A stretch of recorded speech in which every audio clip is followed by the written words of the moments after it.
Do you find yourself year after year making New Year's goals that just never come true? Maybe you start off strong, but by the second week of January, you've basically given up on everything. Maybe you just can't figure out how to make that habit stick. Well, you're in the right place. Sit down, relax, and grab a snack because this video is going to be your ultimate guide. I'm going to show you how to not only set goals, but how to stick to them, how to actually make your vision boards come to life. And by the end of this video, you are not only going to feel so motivated, but you will have the tools to make 2025 your best year yet. Also, definitely subscribe because this is gonna be part of a New Year's mini series I'm doing. In the next video, I'm gonna be like deep cleaning my room and like resetting my life. So stay tuned for that. And without further ado, let's get to work because we have a lot to do. Okay, first things first, we need to reflect. This is my vision board from last year, and if I'm being really honest, I haven't looked at it since last year. Just looking at it, I feel like a lot of these began to become true. I feel like 2024 was a really big transition year for me. It was my last real year of school. This next semester, this year, I only have one class, which is gonna feel really, really different. And it feels like I'm just transitioning into like this very new chapter of my life. And a lot of these were like habits that I really wanted to create that I feel like I definitely did start to. Like I got outside a lot. I feel like this summer was my summer of walking. My boyfriend and I were walking every single day this summer, which was so nice. This one with the little books, I did not become that much better of a reader, but I did read. I joined a classics book club, which I did not finish every single classic, but I did begin each one. I finished Pride and Prejudice and Frankenstein, and I listened to a lot of audiobooks. I have a lot of sewing stuff on here, and I did sew some of my favorite pieces ever this year.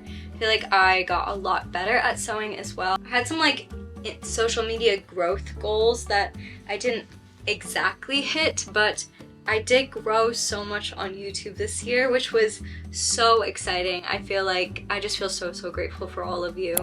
And I feel like I really got my YouTube stride back, found a good groove with them and like kind of just how I want them to flow, what I want to be saying. And I feel like you guys resonated a lot with them this year, which just meant so much to me. Like I could literally cry thinking about it. I just love you all so much. I love making YouTube videos and I'm really grateful for everything that 2024 brought with YouTube.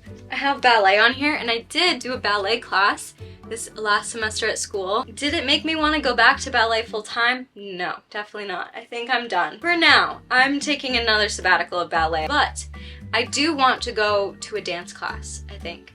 Just for fun, not for a grade in this next year. That's an accomplishment. I didn't travel to Paris, although that would have been fun.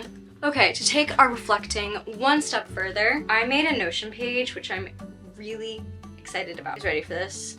We have a page for reflection. It has the prompts, happy moments I don't want to forget, I'm proud of myself for, and this year I learned. I'm going to take a little bit of time right now to fill these out because I just feel like reflecting on the year before you start setting new goals for the next year is so important to kind of just celebrate the things that you are proud of yourself for, which I feel like will encourage you for the next year.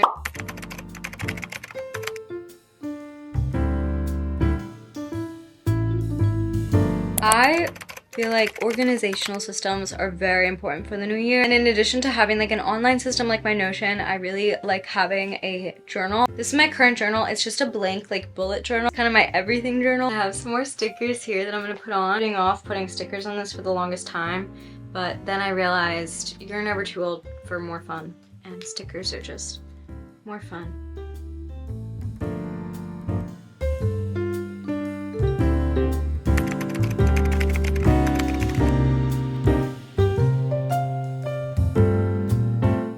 After I finished my goals, I made this really intense Notion page, imported all of my goals into here as well. And the things that I do with this, I feel like are key to actually making your goals come to life. So you can use my template or you could totally just do these in a journal. This is how to actually make your goals come to life.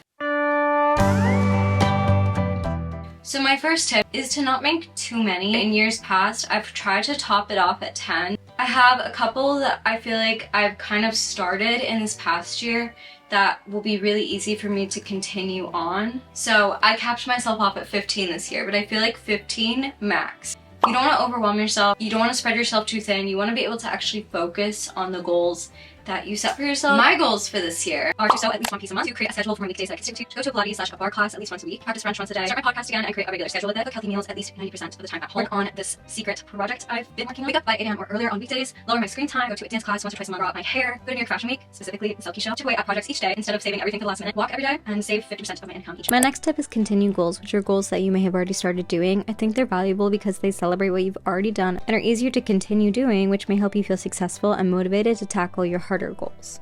My next tip is to make your goals really specific but realistic. I'm learning for myself that being able to quantify goals a little bit is really helpful. It doesn't mean if you are somebody who is not an avid reader that you should put down on your list, read 50 books. Maybe just say, read 3 books. I have a little vision board here of the goals, but then when you scroll down, I have a gallery view of each goal where I have like a corresponding motivating image. Then where it gets really crazy is that if you click on a goal, it opens up this page. I have these prompts. This is where you begin to really dive into each goal and map it out. First, I think it's important to identify the challenges and obstacles you think you will face with each goal. Next, brainstorm how you are going to overcome those obstacles, and finally, make a checklist of the first steps you need to do in order to get the ball rolling for your goal. Instead of just quickly writing down goals and forgetting about them, taking this extra time to really dive into each goal and investigate what it is that you think may be challenging, how you're going to overcome those challenges, and then identify the steps that you need to take to get the ball rolling is key in allowing yourself to bring this goal to life. So the next step that I have is to do monthly check-ins. So over here in my Notion page, I have monthly check-ins set up. So when you click into a month, it has all these prompts of how are you feeling? What goals have you started? What goals have you not started? And any adjustments or changes to those goals, which I think is something that you should totally allow yourself and expect. Things change. And as you begin working on goals, you'll have a better idea of how they really truly fit into your life. I know that some people do like quarterly check-ins, but I honestly feel like having a dedicated check-in once a month is so important, because how many times do you make your New Year's goals and then not even look at them or remember them until the next New Year's? I'm also right now going to literally put it into my calendar. A little alert pop up on my phone at the first of every single month. Make sure that you add that reminder to your phone as well, so that you actually have something kind of holding you accountable each month. Okay, I have printed out a bunch of When pictures. picking out pictures for a vision board, I really try to be very intentional and make sure that each picture I can point to which goal it represents. I also try to use a lot of point of view images, so images you could be seeing instead of pictures of just other people, so that you really can start envisioning your goal. And I really do think that vision boards are such an amazing way to really identify the things that you want, so you'll be able to then plot out the steps that you need to reach those dreams. I like making a collage in Canva that I can use like on digital spaces. So on my Notion page, it's my phone background, it's my iPad background. Basically, I just want to be able to see my vision board in as many spaces as possible. However, I feel like nothing beats physically cutting out pictures and placing them yourself IRL. I know that some people like to frame these and hang them up so that they can see them every day, but my personal favorite place to put it is in my journal. This thing comes with me everywhere. I open it every single day. I wrote down my goals on one of the first pages in it. On this next 2 open pages, I'm gonna put in my vision board. That way, anytime I'm using this to plan out my day, when I open my journal, will see my vision board to kind of just keep me focused, remind me of my goals for the year, and yeah, keep me motivated. So we are gonna put pictures in here. Yay! Crafting. The sun is out today, and my motivation today versus yesterday is insane. I just feel like a different human being. This is literally the rest of my forecast for this week. Actually tragic, but it's fine. I'm soaking it up today.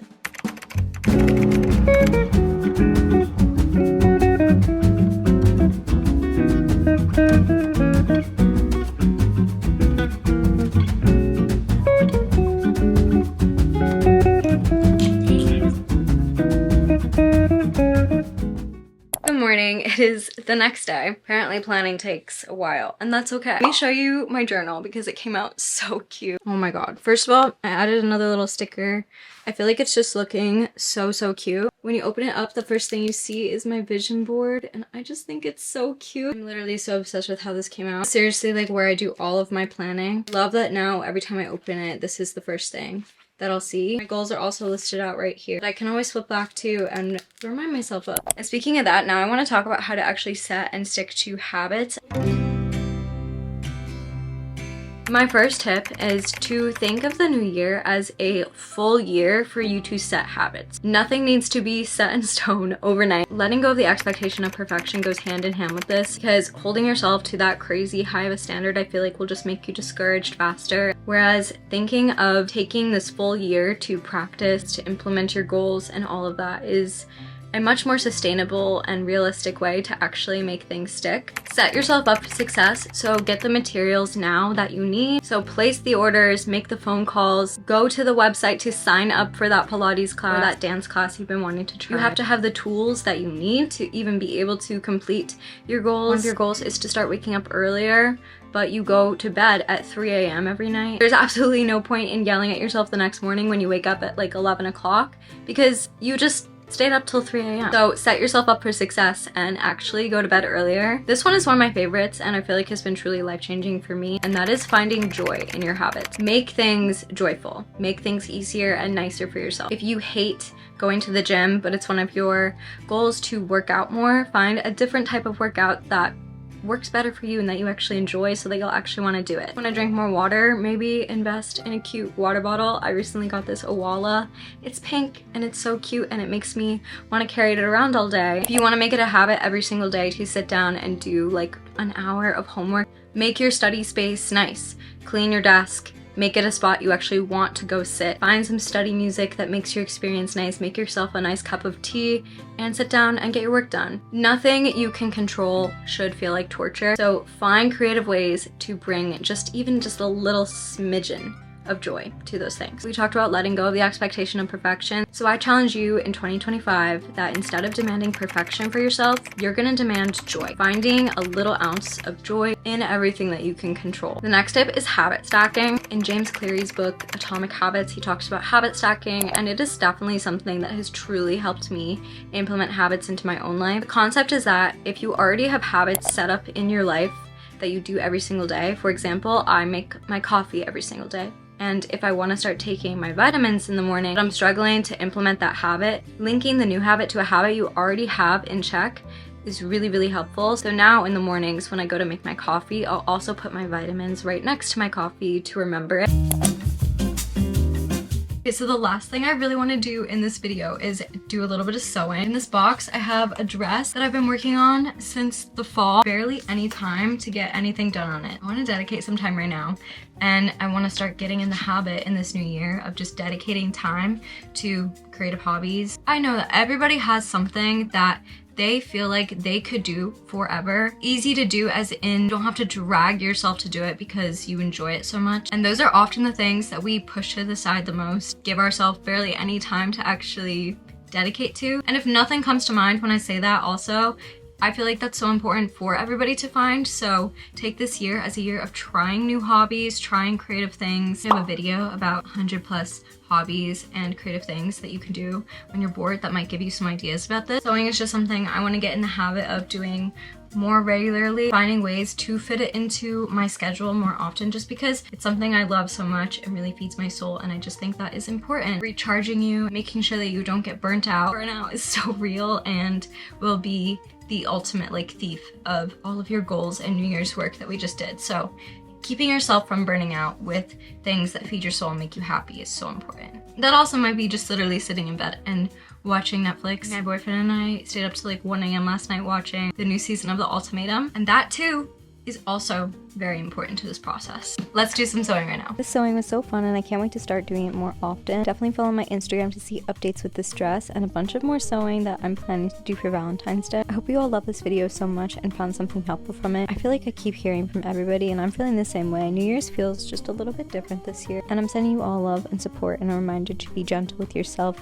Ease into this new year and don't stress if things aren't happening overnight. I hope this year is full of laughter, good health, safety, happiness, and of course a year that your dreams and goals come true. And I hope that these tips help you with that. So stay tuned for the next video and we will keep resetting our worlds together. I love you all so much and I'll see you in my next video.